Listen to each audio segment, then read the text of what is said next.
Oye, este año está funcionando muy bien tecnología, lujo y también el sector bancario. Y está funcionando mejor Europa que Estados Unidos. Sí, hay muchas discrepancias este año Ujú. comparado a otros años. Es verdad que hay además cosas que son un poco curiosas, ¿no? Que es la subida de tipos, que en teoría beneficia a los bancos. Sin embargo, las tecnológicas, que tuvieron un mal año en 2023, por lo menos las grandes, en 2022, perdón, han rebotado con fuerza, más bien en la expectativa de que los tipos van a bajar, ¿no? Que la inflación se está desacelerando y que los tipos van a bajar. Pero bueno, es curioso que funciona tecnología y funciona bancos, y como dices, después de bastantes años, Europa, por lo menos, le está sacando varios puntos a la bolsa norteamericana.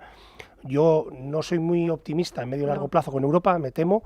Creo que Estados Unidos siempre tiene que tener una parte fundamental de las carteras de renta variable, porque es la economía de países desarrollados, con seguridad jurídica, etcétera, más dinámica, sin lugar a dudas. Pero también podemos hablar de algunas bolsas que son pequeñitas, que son a lo mejor más interesantes que todas estas, que las europeas clásicas y que la americana. Puede haber algunas bolsas que os podemos comentar. Los países de Europa del Este, es verdad que tenemos lo de Rusia, pero son países interesantes donde las valoraciones están interesantes, y en algunos mercados emergentes muy particulares también, digamos, hay dinámicas positivas. Y, por ejemplo, India, Corea, son mercados muy interesantes, a lo mejor más que China, donde a lo mejor las dinámicas que existen económicas y empresariales hacen que pues, puedan ser unos de los mercados de bolsa más rentables en los Vale, próximos ahí años. me lo pones en bandeja. Primero, aunque tienes ahí tus reservas con Europa, casas gestoras que sean buenas en Europa y algún fondo de inversión que sea bueno en Europa. Claro, Un fondo de pues armario. claro, pues mira, vamos a también un poco industria nacional, ¿no? Vamos a hacer un poco industria nacional e industria internacional, porque es verdad que en España, afortunadamente, no es que seamos el mercado más desarrollado en gestión de activos, en gestoras de fondos, desgraciadamente, pero precisamente en Europa, pues sí tenemos gente que lo hace muy bien y gestoras que lo hacen muy bien. Yo te diría, en Europa a mí me gusta particularmente Valentum, que es una gestora un poco pequeña, boutique, pero que se especializa en bolsa europea, sobre todo en empresas que no se siguen. Magallanes es un clásico, lo hemos mencionado alguna vez, lo ha hecho muy bien en los últimos tiempos, no lo había hecho tan bien anteriormente. Yo los prefiero a estos value, que son muy conocidos en España, ¿no? Los Azvalor, Cobas, etcétera. Me parece que son más predecibles, pues Valentum o Magallanes me gustan más que los value, estos conocidos de Cobas o Azvalor, que son muy impredecibles sus comportamientos. Y en internacional, también te diría, por ejemplo, hablando ahora de growth y tal, pues hay un clásico que aquí llevamos recomendando desde hace muchos años y que tuvo un mal 2022, pero que creo que tiene buenas perspectivas, como es Comgest, la gestora de origen francés, el Comgest Growth Europe o el Europe Opportunities, cualquiera de los dos. Vale, y si me quiero acercar a un mercado como India, que decías, ¿cómo lo hago? Hay dos maneras. A mí la gestión pasiva en los emergentes me convence bastante, por tanto es fácil a través de un ETF de iShares o de Amundi o de todas las gestoras principales de ETFs. Yo lo haría vía ETFs. Vale.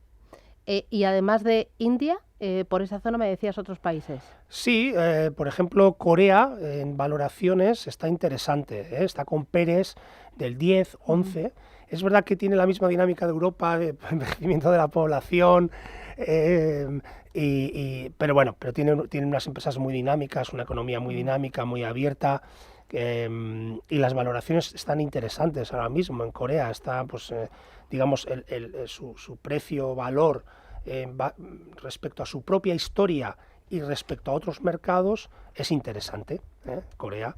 Por tanto, es una bolsa interesante a la que estar expuesto. Vale. India está muy cara. Pero comentar esto, porque la gente a veces también dice, India está muy cara, pero puede seguir muy cara mucho tiempo, ¿vale? Porque esto ya lo sabemos que pasa mucho, ¿no? Es como la tecnología que lleva cara 5 o 10 años, ¿no? Entonces, bueno, pues será por algo, ¿no? Y es porque crecen los beneficios, etcétera. Pues India es un poco lo mismo, creo, que la tecnología norteamericana. Es decir, hay buenas razones por las que eso crece de manera consistente en el tiempo, de manera estructural, y por tanto es un buen mercado al que estar expuesto. Vale, mira, me dice uno de los oyentes ya, al 609 22 47 16. ¿Los fondos de deuda pública son una buena opción en renta fija para entrar actualmente? ¿Algún nombre?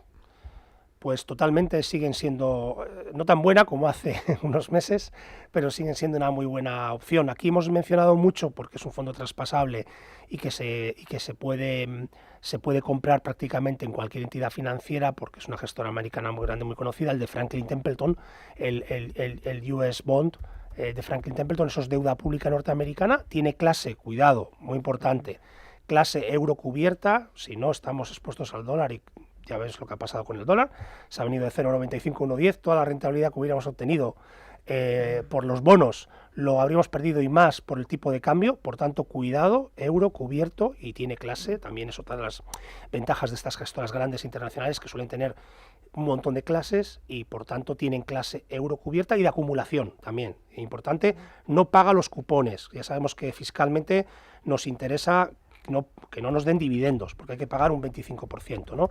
De esos dividendos, pues mejor no cobrar los dividendos, que se vayan acumulando los cupones, perdón, pues son bonos, los cupones se vayan acumulando en el valor liquidativo del fondo. Vale, voy con más consultas que me llegan. Dice, vale, fondo desde deuda pública. Me dice, ¿me puede recomendar un fondo temático relacionado con la desglobalización?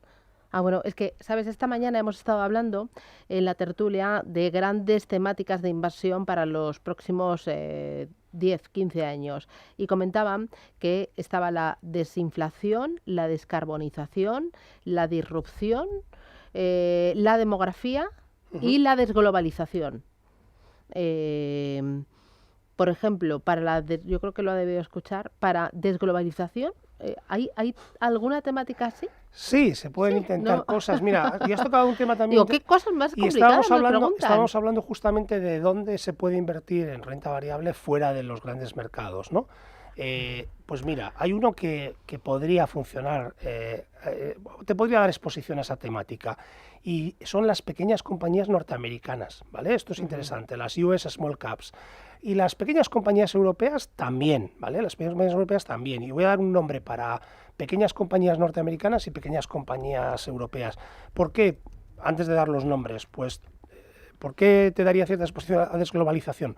Porque las pequeñas compañías norteamericanas, fundamentalmente, comparado a las grandes, son mucho menos globalizadas. Se benefician precisamente más de esa posible tendencia del onshoring, ¿no? No el offshoring, sino el onshoring, es decir, traer la manufactura, traer la producción de muchas cosas de ciertos países asiáticos, China sobre todo, a territorio norteamericano, ¿de acuerdo? Entonces, las small caps americanas, lo interesante es que te dan exposición a la economía de países desarrollados con seguridad jurídica alta, más dinámica que existe, sin lugar a dudas, o de las más dinámicas. Y precisamente esto que hablas de desglobalización, ¿no? Pues como son compañías que la mayor parte de sus ventas son domésticas, no exportan tanto como las grandes, no tienen tantos de sus ingresos fuera de Estados Unidos, son una buena opción. Yo ahí te diría, por darte algún nombre, por ejemplo, hay una gestora que se especializa en bolsa americana, que está en bastantes sitios, que es Brown Advisory, y tienen, por ejemplo, uno que es el Brown Advisory US Small Cap Blend Fund. Este podría ser un fondo interesante. Quizás otro que también puede ser interesante, porque está más disponible en más sitios, por ejemplo, es AllianceBernstein, también gestora norteamericana, tiene el US Small and Mid Cap portafolio, puede ser también otro producto interesante para estar en bolsa de pequeñas compañías. Y en Europa, comentarte una gestora boutique que es muy interesante, que son los gestores que salieron de Grupama y montaron su propia gestora, y está Iván Díez, que a lo mejor ha estado aquí alguna vez, que es socio en Lombia.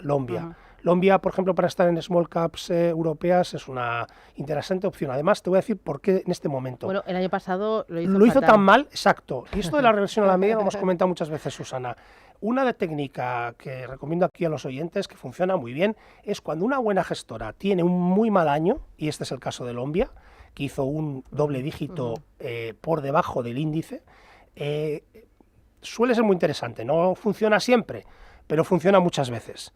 Ese es el momento para entrar en esos fondos, porque no ha cambiado nada. El equipo gestor sigue siendo el mismo, misma filosofía, pero su portafolio ahora tiene, después del mal año pasado, yo te diría que tiene unas expectativas de rentabilidad mucho más altas. Y con esto de la reversión a la media, ya te digo que es de las pocas cosas que funcionan en este sector.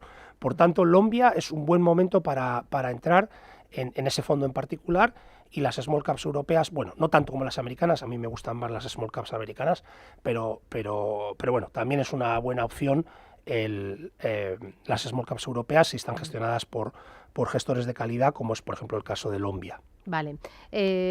Luis, ¿qué tal? Buenos días. Hola, buenos días. En primer lugar, agradecerle su ayuda. Quería preguntar por dos fondos, Wellington Asia Technology y el China Focus de Fidelity. Muchísimas gracias. Muy bien.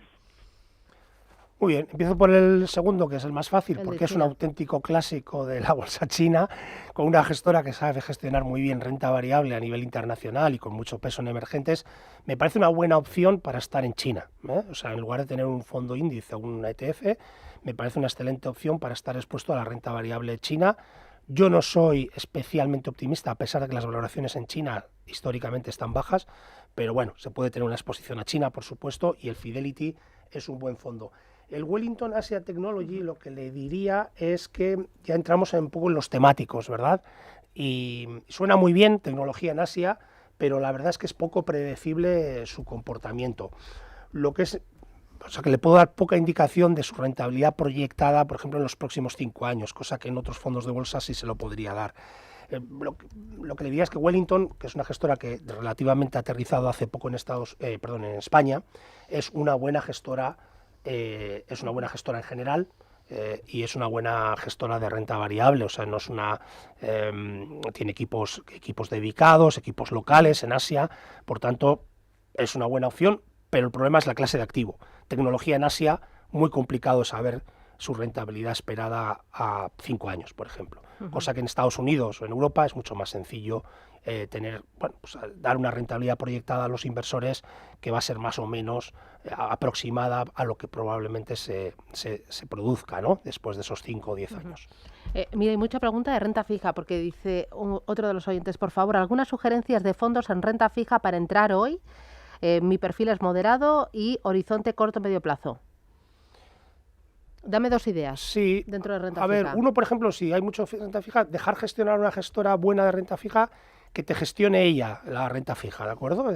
Que sería esto que llaman global bond, ¿no? O sea, bonos globales que mezclan crédito, mezclan deuda pública, te dan un poquito de todo y lo gestionan bien. Son casas buenas. Pues, por ejemplo, te recomendaría Aegon. Aegon tiene un global bond. Es un fondo de la gestora internacional de Aegon, no me refiero a la aseguradora española, con presencia en España, es la gestora internacional de Aegon. El Global Bond de Aegon, por ejemplo, está muy bien. Y en nacional, pues te diría que las gestoras de aseguradoras lo hacen bien. AXA, por ejemplo, también lo hace bien, tiene un fondo de Global Bond también que está muy bien. Y luego en españolas te diría, la Mutua lo puede hacer bien, Santa Lucía, son gestoras que puedes tener buen producto. Si quieres algo de muy bajo riesgo, te diría el Mutua Fondo Corto Plazo, por ejemplo, porque tienes poca exposición a tipos de interés, rentabilidad proyectada 2-3% anual, no es muy alta, pero más segura. Tú en la ficha del fondo de renta fija, ¿qué miras? ¿Qué es clave para ti? A ver, si es un fondo de renta fija muy localizado, que es deuda pública que hace una cosa y no sale de ahí, es importante las comisiones, porque eso es lo que más te va ¿Y qué es normal a variar de comisiones? ¿O qué? Yo en un fondo de renta fija, no los global bond, ¿vale?, que estos son ya más complejos, hay que gestionar más, pero en un fondo de renta fija específico, de deuda pública, deuda corporativa a corto plazo, este tipo de cosas, realmente no deberíamos de pagar más de 0,5, 0,6 anual. Y hay clases, o sea, con el asesoramiento independiente, las clases estas limpias de retrocesiones te pueden dar acceso a gestoras estupendas de renta fija con comisiones de gestión de 0,5, 0,6. Desgraciadamente en España se suele pagar 1 y más, 1 y 1,5. Te estás quitando un 1% de rentabilidad anual en productos que a lo mejor su rentabilidad esperada es 3%. Te estás quitando el 33% de tu rentabilidad proyectada solo vía comisiones. Por tanto, esa es mi recomendación y ese es un buen precio, 0,5, 0,6 son buenos precios. Muy bien, pues Juan Manuel Vicente, consejero de fondos directo y asesor de Smart Bolsa. Gracias por la formación, gracias por el asesoramiento y a seguir trabajando por el lunes. Feliz día. Claro que sí, gracias, a vosotros. un placer. Hasta luego.